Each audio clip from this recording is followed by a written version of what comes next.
कहते हैं हम जीतेंगे, लेकिन सबसे पहलवान तो तुम निकल पड़े हो। तुम्हारा मुकाबला दुनिया में कोई नहीं कर सकता।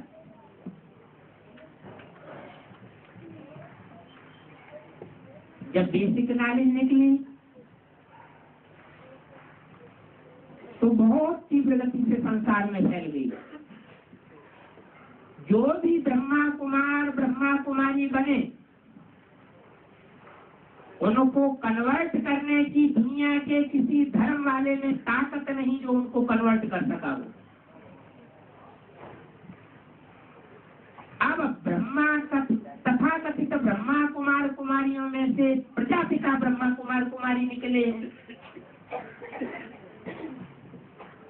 उन्हें एडवांस में चलने वाले प्रजापिता ब्रह्मा कुमार कुमारियों को कन्वर्ट करने की दुनिया में कोई को ताकत नहीं।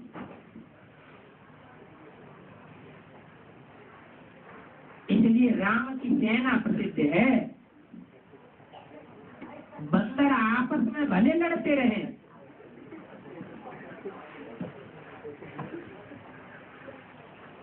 लेकिन दूसरे का हमला पसंद नहीं कर सकते। तो वो कहते हैं हम पहलवान हैं, हम जीतेंगे, लेकिन सबसे बड़ा पहलवान तो तुम निकल पड़े हो। अभी जीत तुम्हारी होनी है। महावीर और महावीरनी कहा जाता है। बाप कहते हैं माया के तूफान तो आएंगे,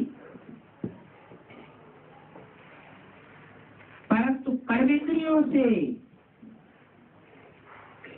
कर्म नहीं कर देना। वाचा का भी उतना पाप नहीं बनता है। मनुष्य में तो संकल्प आते ही रहते हैं, क्योंकि रिहर्सल की रील घूम रही है 63 जन्मों की, तो अप एंड डाउन में लाती है। उसका पाप नहीं बनता। हाँ, जानबूझ करके अगर कोई संकल्प दुष्ट करता है, निगेटिव संकल्प चलाता है, तो उसके लिए अब मना किया है। पहले उसके लिए मना नहीं करते थे। अभी संकल्पों के ऊपर भी कंट्रोल, क्योंकि बुद्धियों की तीव्रता बच्चों की बढ़ती जा रही है। तो तूफान तो आएंगे, परंतु कर्मेंद्रियों से दुष्कर्म नहीं करना। अभी योग की स्थापना हो रही है। क्या कर्मेंद्रियों से भोग भोगे जाते, योग बुद्धि से लगाया जाता है। योग माना लगन, लगाओ, स्नेह, प्यार। तो स्नेह की स्थापना हो रही है। सतयुग में जो शासन चलेगा वो नाम मात्र का शासन है, क्योंकि वहां अनुशासनहीनता होती ही नहीं है। सभी आत्माएं स्वतंत्र में रहती हैं, आत्मा के कंट्रोल में रहती है। तो ऐसे राजयोग से अभी ऐसी स्थापना हो रही है, और बाहुबल से फिर बाहुबलियों का विनाश होना है।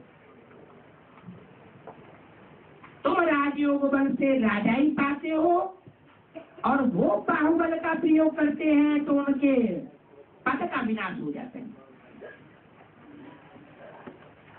उठते बैठते चलते फिरते तुमको याद करना है। तुमको बैठ करके याद करना नहीं सिखाते। इसको कहा जाता है योग बल। फिर ज्ञान का बल भी कहा जाता है। ज्ञान बल क्यों कहा जाता है? क्योंकि शास्त्रों में बल नहीं है। शास्त्र मनुष्यों के द्वारा लिखे हुए, उनसे कोई को मुक्ति, जीवन मुक्ति नहीं मिल सकती। क्या ये जो रजिस्टर है, इसको क्या कहेंगे? कागज के पत्ते ग्रथित करके ये ग्रंथ बनाया गया है, इसको शास्त्र कहेंगे या नहीं कहेंगे? यह भी ब्राह्मणों की दुनिया का क्या है? शास्त्र है। इससे किसी को मुक्ति, जीवन मुक्ति नहीं मिल सकती। फिर कैसे मिल सकती? अरे बाप जो डायरेक्ट मुख से सुनाते हैं, बाप तो नित नई बातें सुनाते हैं।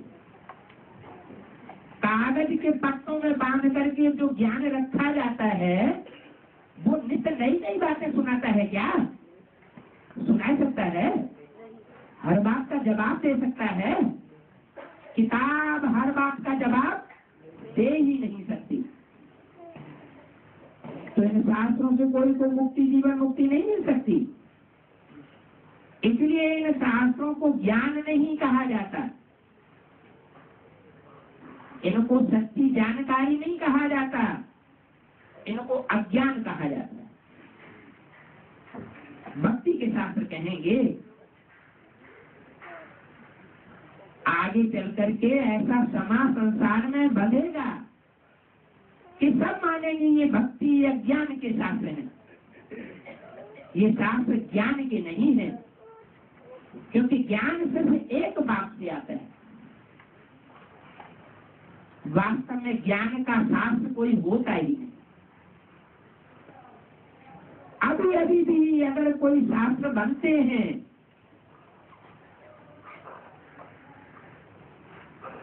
तो उनमें जो सच्ची व्याख्या होनी चाहिए वो व्याख्या नहीं मिलती, तो शास्त्र ही हुए ना। अब जो राम की पुस्तक बनी है और रावण के शास्त्र हैं, क्या राम की जो पुस्तक बनी है और रावण के जो भी शास्त्र हैं, ये सब लड़ाई में खत्म हो जाएगी। राम के बाण किस लिए सतयुग में रखे रहेंगे? हैं? नहीं, राम के बाण भी अब लड़ाई में खत्म हो जाएंगे और रावण के शास्त्र भी लड़ाई में खत्म हो जाएंगे। रावण के हाथों में भी वेद शास्त्र दिखाते हैं। झूठी गीता, सच्ची गीता सब खत्म हो जाएगी, क्योंकि सबको सदगति मिल जाती है। शास्त्रों की दरकार ही नहीं, सब कामनाएं पूरी हो जाती है, कोई कामना रहेगी नहीं। अब तुम 84 के चक्र को जानते हो। तुम अभी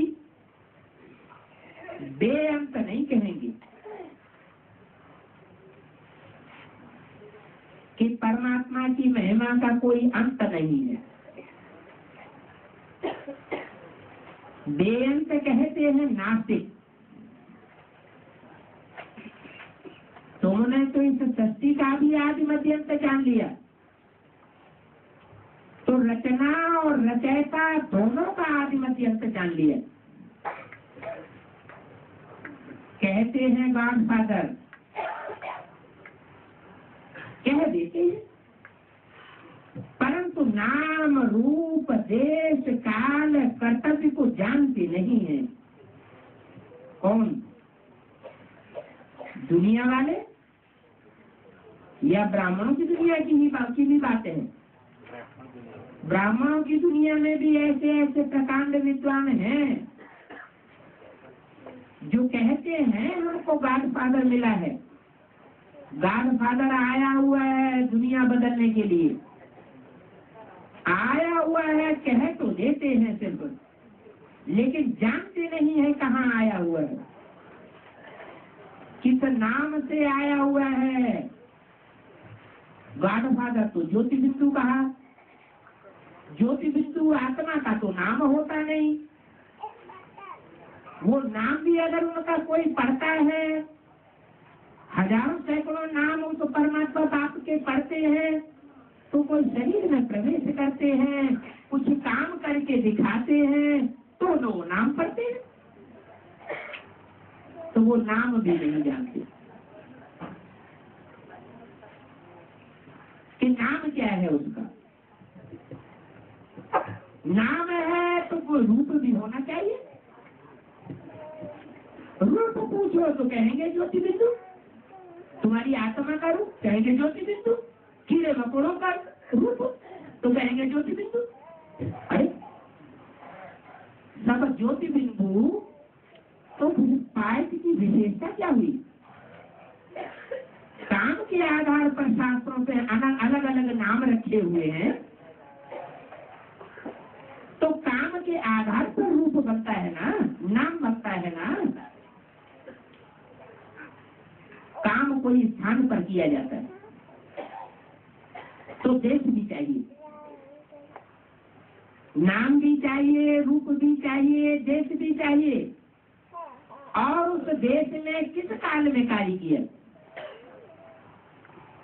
कहेंगे संगम ने कार्य किया। अरे संगम में तो कार्य किया, लेकिन संगम में ड्रामा के 4 सीन हैं। वो 4 सीन्स में कौन से युग की शूटिंग में कब कैसा कार्य किया, वो कार्य भी तो चाहिए। और क्या कार्य किया, वो कर्तव्य भी चाहिए। दुनिया में परमात्मा बाप का इतना गायन है जितना और कोई प्राणी मात्र का नहीं है। कोई मनुष्य मात्र का इतना गायन नहीं है। चाहे कोई भी धर्म हो, हर धर्म में गॉड फादर की मान्यता है। नास्तिक ही क्यों न हो, लेकिन विनाश के समय में वो भी गायन करेंगे, हेल्पलेस हो जाएंगे। तो इतना गायन कोई कर्तव्य किया होगा, कुछ करके गया होगा, जो और कोई ने कार्य नहीं किया होगा, वह कार्य वह पूरा करके गया है, तब तो गायन होता है। तो न नाम जानते हैं, न रूप जानते हैं, न देश जानते हैं, न काल जानते हैं, और न उसके कर्तव्य को जानते हैं। तो उनके नई दुनिया की स्थापना, पतितों को पावन बनाने के कर्तव्य को तुम जान गए हो कि कैसे आकर के ब्रह्मा द्वारा नई दुनिया की स्थापना करते हैं। वो तो कहते हैं ब्रह्मा द्वारा नई दुनिया की स्थापना, प्रदर्शनी के चित्रों में समझाए भी देते हैं ब्रह्मा द्वारा स्वर्ग की स्थापना। अरे ब्रह्मा ने तो शरीर छोड़ दिया, 69 में ही स्वर्ग की स्थापना कहाँ हुई, नई दुनिया की स्थापना कहाँ हुई? कहते हैं नई दुनिया की स्थापना देखनी हो तो चलो माउंट आबू।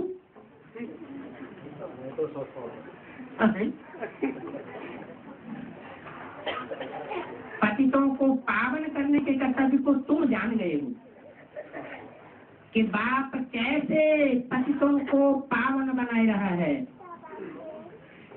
मनुष्य तो रावण को जानते हैं,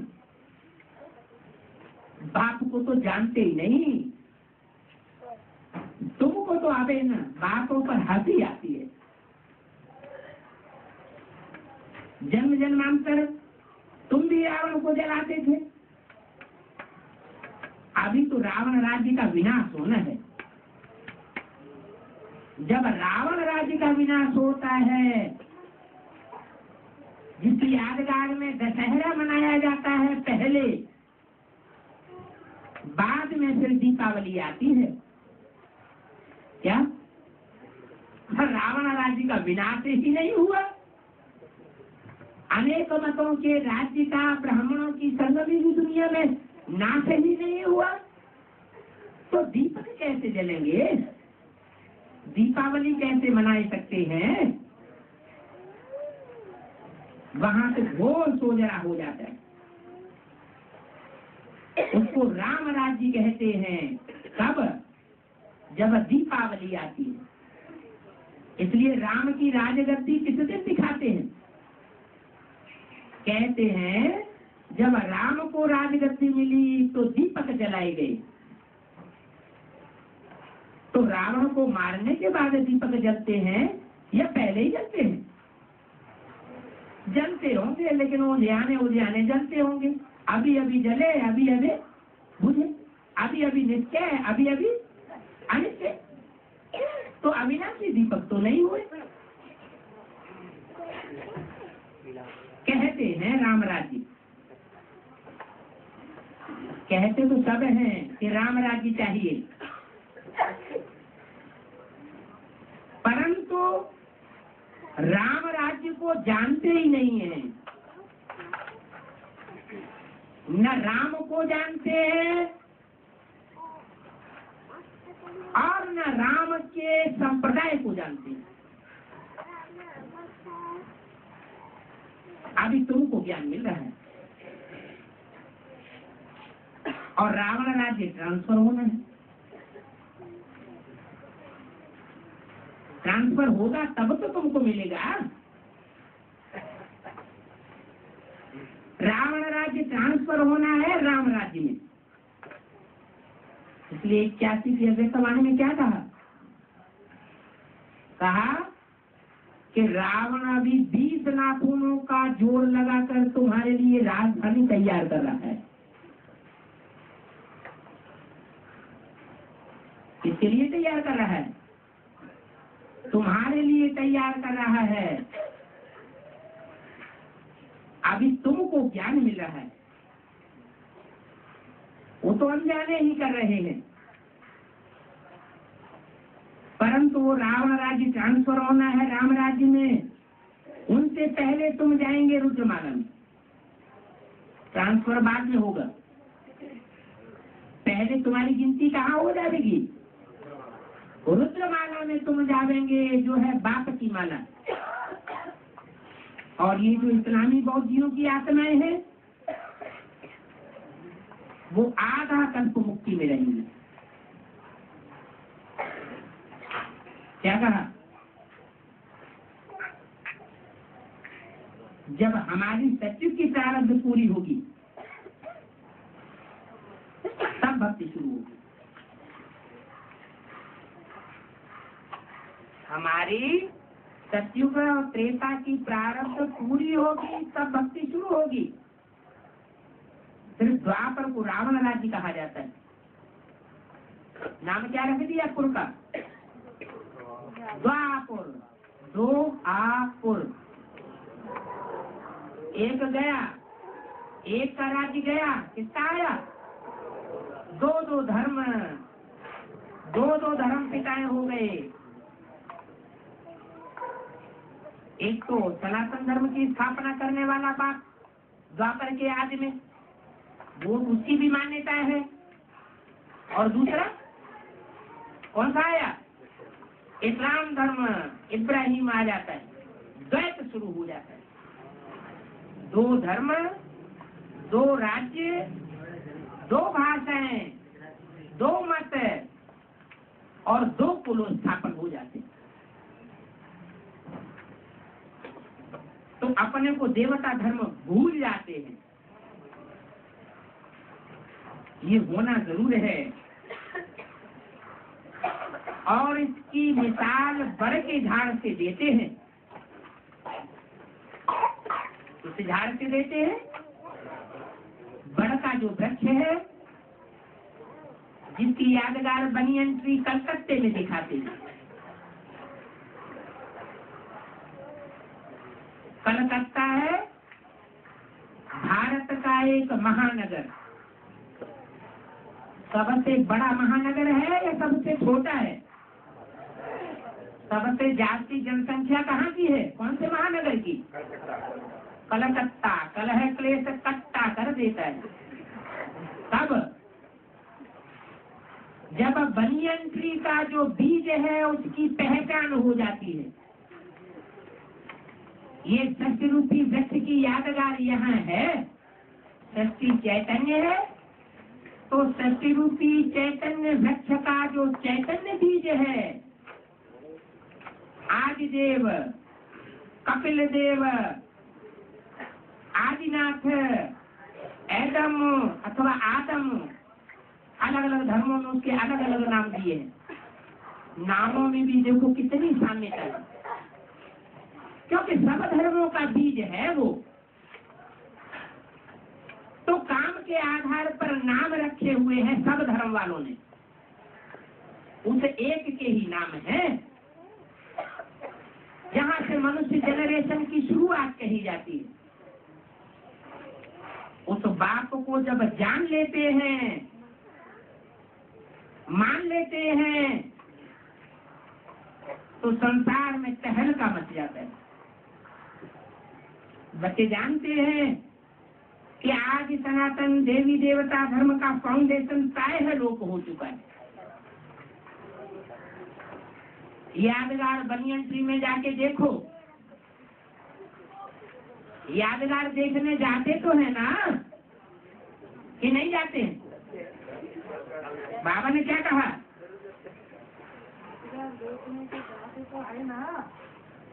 फाउंडेशन प्रायः लोप हो चुका है। कैसा फाउंडेशन है? पहले था, पहले वो फाउंडेशन था, उस जगह फुल भी था, माना देवता धर्म भी था और उसकी जड़ भी थी। फाउंडेशन, जड़ माना फाउंडेशन भी था। उस समय उस जड़ में, उस लकड़ी में नमी खूब प्राप्त हो रही थी,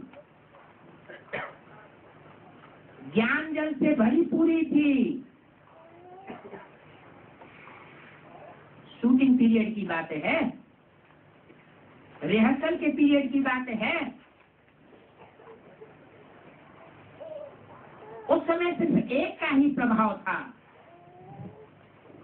उस जड़ में। अभी वो जड़ प्रायः लोप हो चुकी है। कौन सी जड़? जो देवी देवता सनातन धर्म का आदि फाउंडेशन, वो प्रायः लोप हो चुका है। कौन सी जड़ें जमाई जा चुकी हैं? दूसरे दूसरे धर्मों की, दूसरे दूसरे धर्म की टहनियों की जड़ें गहराई में पहुंच चुकी हैं, और वो देवी देवता सनातन धर्म का फाउंडेशन प्रायः लोप हो गया।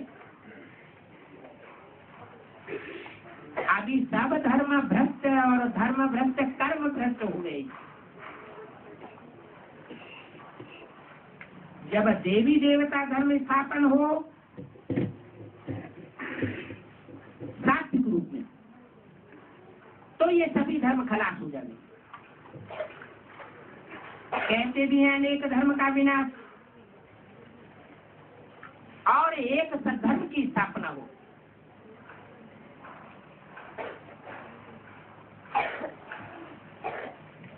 इच्छा तो है ना। यहाँ वर्षा पाने का तुम पुरुषार्थ कर रहे हो। अब जो धारणा करेंगे, दूसरों को धारणा कराएंगे, इस बात की धारणा,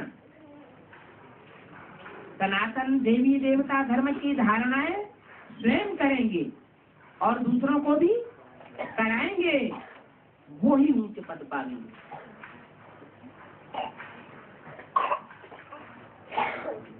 बात कहते हैं, मुख्य बात जरूर धारण करो कि हमको निराकार बाप पढ़ाते, खुद भी धारण करो और औरों को भी ये बात धारणा कराओ कि हमको पढ़ाने वाली कोई साकार बनने वाली आत्माएं नहीं है। हमको राम की आत्मा या कृष्ण की आत्मा नहीं पढ़ाई रही है। पढ़ाने वाला कौन है? राम कृष्ण तो फिर भी जन्म जन्मांतर साकार रूप धारण करते हैं। हमको पढ़ाने वाली कौन सी आत्मा है? हमको पढ़ाने वाला स्वयं सुप्रीम सोल निराकार बाप है, वो पढ़ाते हैं। कृष्ण नहीं पढ़ाते हैं। क्या वो तथाकथित ब्राह्मण क्या समझते हैं? उनको कौन पढ़ाते हैं? वो समझते हैं गुलजार दादी में आकर हमको कृष्ण ही भगवान का साकार रूप है, वो हमको पढ़ाते हैं। लेकिन बाप तो बोलते हैं कृष्ण गीता का भगवान नहीं है। गीता का भगवान कौन है? गीता का भगवान तो निराकार बाप शिव है, जिस शिव का तादात्म्य सिर्फ एक के साथ जोड़ा जाता है। किसके साथ? शिव का नाम किसके साथ जोड़ा जाता है? शंकर के साथ जोड़ा जाता है। वो कोई जन्म मरण के चक्र में आने वाला देवता नहीं है, वो तो सिर्फ संगम युग का देवता है और देवदेव महादेव कहा जाता है। उसका महान से महान कार्य यही है कि वो निराकारी स्टेज में अपने को स्थिर कर लेता है, बाप समान स्टेज को बनाए लेता है। लेकिन ये सिर्फ संगम युग की बात है। 84 जन्मों में साकार होने की बात नहीं है, क्योंकि शंकर किसी एक आत्मा का नाम नहीं है। शंकर माना ही मिश्र, और कौन सी आत्माओं का मिश्रण है? ब्रह्मा अर्थात कृष्ण की सोल भी उसमें कार्य कर रही है, और राम की सोल भी उसमें कार्य कर रही है, और शिव सुप्रीम सोल भी उसमें सुपर पार्ट बजाय रहा है। इसलिए 84 जन्मों का पार्टधारी नहीं है वो। कहाँ का पार्टधारी है? सिर्फ संगम युग का पार्टधारी है। तो कोई को गलत फहमी हो जाए कि उसके माथे पर जो कृष्ण चंद्रमा ज्ञान चंद्रमा का पार्ट बजाने वाली सोल हमको पढ़ाई रही है, या सर के ऊपर धारण होने वाली जो कन्या की मूर्ति है गंगा, वो हमको पढ़ाई रही है, वो पतित पावनी है, अथवा गोद में पालना लेने वाली पार्वती हमको पढ़ाई रही है, वो हमको पालना दे रही है, या कोई भी देवी दुर्गा पढ़ाई रही है, दुर्गुणों को दूर करने वाली दुर्गा पढ़ाई रही है, काली पढ़ाई रही है? नहीं। कौन पढ़ाई रहा है? स्वयं निराकार बाप सुप्रीम सोल हमको पढ़ाई रहा है। चित्र भी बना रहे हो कि एक तरफ कृष्ण का चित्र रखो और दूसरी तरफ शिव का चित्र रखो। क्या? किसका किसका चित्र रखो? शिव का चित्र कैसा होता है? एक तरफ उन्होंने क्या कर दिया? गीता का भगवान बनाने के लिए, बताने के लिए क्या किया? चित्र में एक तरफ शिव लिंग बनाई दिया, गीता ज्ञान दाता। क्या? कौन बनाई दिया? गीता ज्ञान दाता शिव लिंग का चित्र बनाई दिया, बिना हाथ पांव वाला, बिना मुख वाला। अब मुसलमान भी ऐसे ही कहते हैं, अल्लाह मियाँ ने ये फरमाया, अल्लाह मियाँ ने वो फरमाया। तो कहाँ से फरमाया? ऊपर से आवाज आई क्या है? फरमाने के लिए तो मुख चाहिए ना। तो यहाँ भी कोई इस्लाम धर्म, मुस्लिम धर्म के कोई फॉलोअर्स हैं, आधारभूत हैं, जिन्होंने ऐसे ऐसे ढेर के ढेर झूठे चित्र बनाई दिए। क्या बना दिया? एक तरफ शिवलिंग बनाई दिया और दूसरी तरफ कृष्ण सतयुग का प्रिंसिप दिखाई दिया, और कह दिया, नीचे लिखा गीता का भगवान कृष्ण नहीं है। कौन है? परम पिता परमात्मा शिव है। अरे अब जब परम कहा तो दूसरों से उसकी भेंट हुई ना। उभरने से हुई ना, उसको बिंदु दिखाई दिया। आत्मा तो सारी ही बिंदु है, सुभरने से कैसे दिखाई दी? कहते वो बड़ा लिंग है। अरे बड़ा लिंग है और सब छोटे छोटे शालिग्राम है, तो उनका क्लैरिफिकेशन क्या है? क्लैरिफिकेशन भी तो चाहिए। बड़ा लिंग इसलिए बनाया है कि बड़ा काम करता है, और सब बच्चे छोटे छोटे कार्य करते हैं, सहयोगी भुजाएं बनते हैं, और वो बड़ा से बड़ा कार्य करके जाता है, बड़े से बड़ा पार्ट बजा करके जाता है, जिस पार्ट की यादगार शिव के मंदिरों में दिखाई जाती है। तुम सब पार्वतियां हो और मैं हूं तुमको पार लगाने वाला, तुमको पार्वती बनाने वाला। कैसे सारी सृष्टि को तुम पार लगाने वाली बनती हो, वो तुम्हारी बुद्धि में बैठकर। तो यादगार कायम है, यादगार कभी प्रैक्टिकल में हुआ है तभी तो बनी है। तो वो तो एक तरफ कृष्ण का चित्र बनाए देते हैं और दूसरी तरफ शिव का बनाए देते हैं। तो लिंग को चित्र कहेंगे? चित्र हाथ पांव वाला होता है या बिना हाथ पांव का चित्र होता है? निराकार ज्योति का चित्र बन सकता है, चित्र खींचा जा सकता है, न खींचा जा सकता है और न बन सकता है।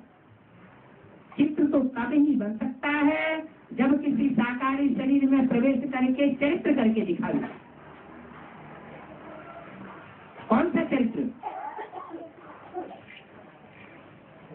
कौन सा चरित्र? उसका विशेष चरित्र कौन सा गाया हुआ है? हाथ पांव वाले चित्र के द्वारा कोई चित्र दिखाया हुआ है? किसी से याद नहीं, बैठा बैठा दिखाते हैं। इसलिए बाबा ने बोला शंकर का इतना पाठ नहीं है। इतना पाठ नहीं है माना कुछ थोड़ा बहुत है। तो जो थोड़ा बहुत पाठ है उसमें कौन सा चित्र दिखाते हैं? खाम है, विषपाई चित्र दिखाते हैं। सागर मंथन हुआ और सागर मंथन में जो हालाहल विषय निकला, संकल्पों के विचार का विषय निकला, वाचा से ग्लानि का विषय निकला, वाचा की अनेक प्रकार की ग्लानि निकली,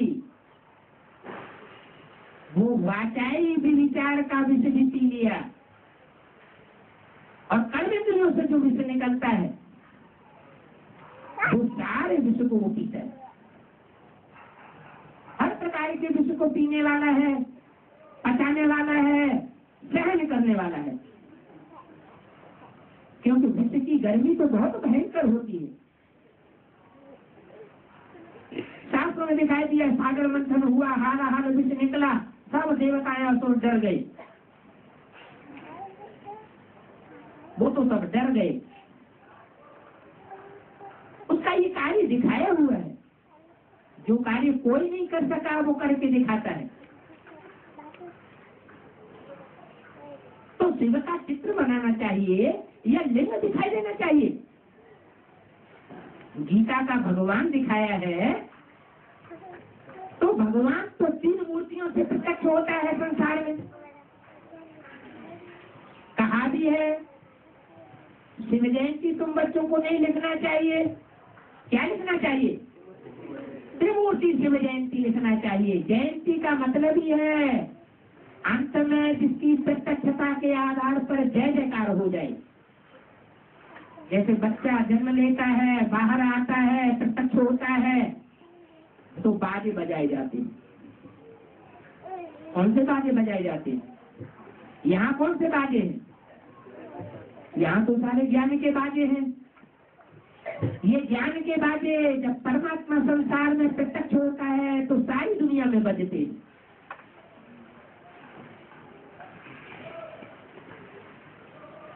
तो ये चित्र जो बनाए दिया है गीता के भगवान का, वो झूठा चित्र है।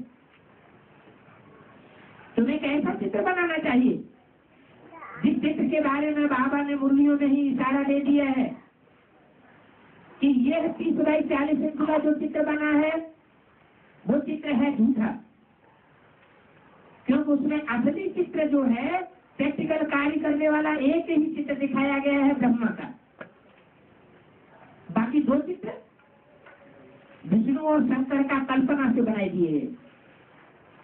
जो प्रैक्टिकल वर्तमान का पाठधारी है वो नहीं दिखाया गया।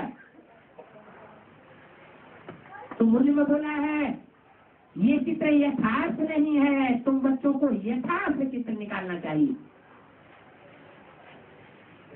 जो यथार्थ पाठधारी हैं उनके चित्र निकालना चाहिए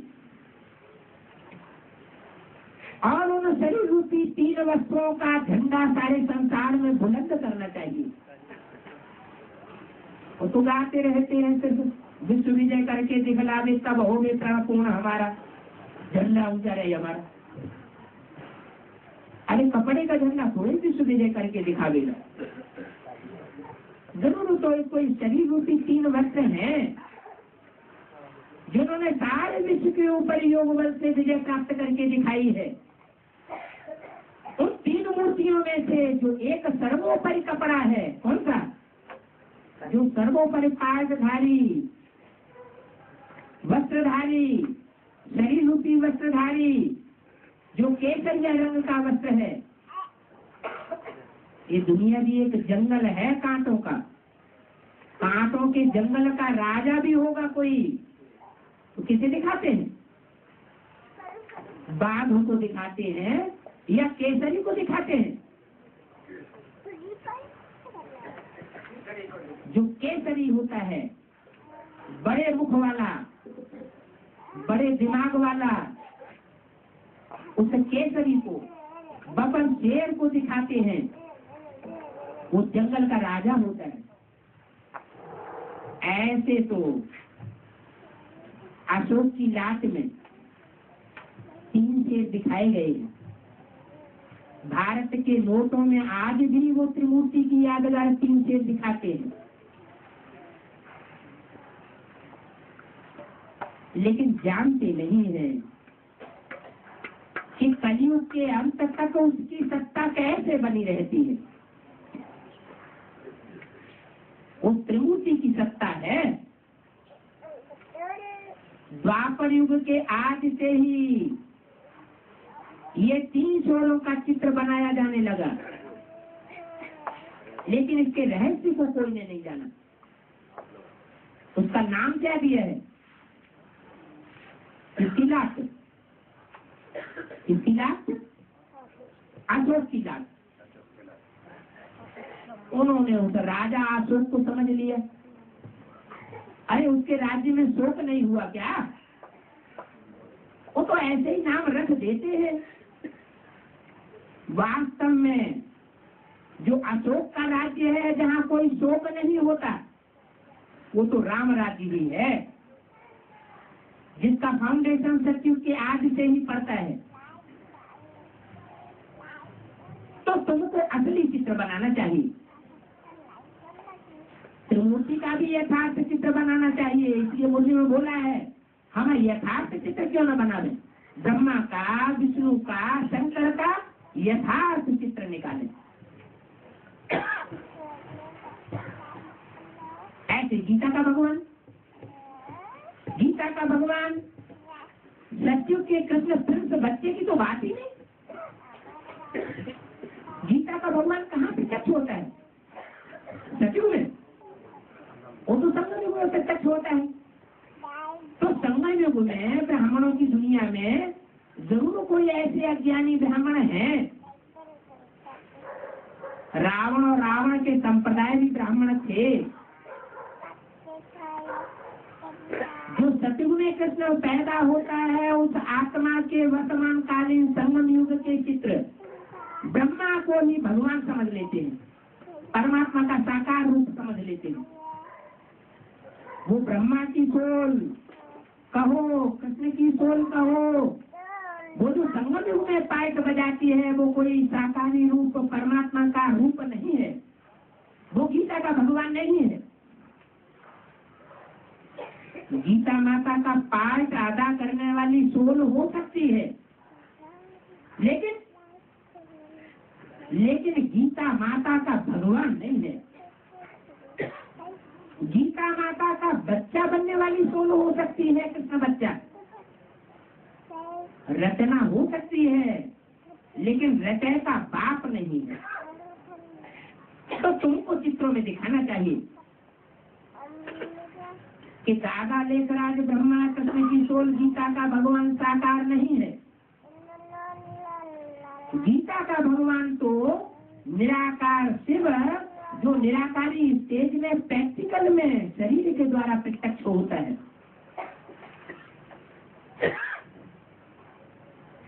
ऊंचा पाठधारी है, ऊंच से ऊंच सोल है, सुप्रीम सोल तो जरूर ऊंच से ऊंच में प्रवेश करेगी।